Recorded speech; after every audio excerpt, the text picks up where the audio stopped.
this survey is a follow-on survey from the seafloor mapping that Council and LINZ collaborated on in 2020 to map the seafloor of Te Hoiere, Pelorus Sound. This survey is about capturing further information, detailed information about the seafloor with cameras and other devices to help us analyse that data.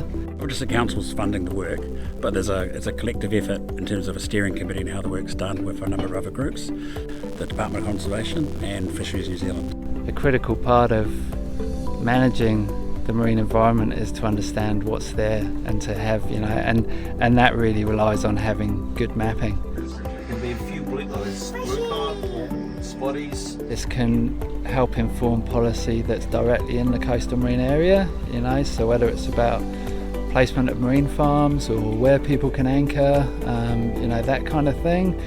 Better yet, it can also help us to understand the impacts of land use, and different types of land use on the marine environment, because obviously we're mapping the areas where there's soft fine sediment versus rocky reef and things like that. So it's sediment coming from the land, erosion, not just the original clearance but ongoing as activities on land. That stuff comes down, sits in the seafloor, it's a legacy, it doesn't go anywhere. So we find in lots of places around New Zealand, sedimentation from the land is a huge problem.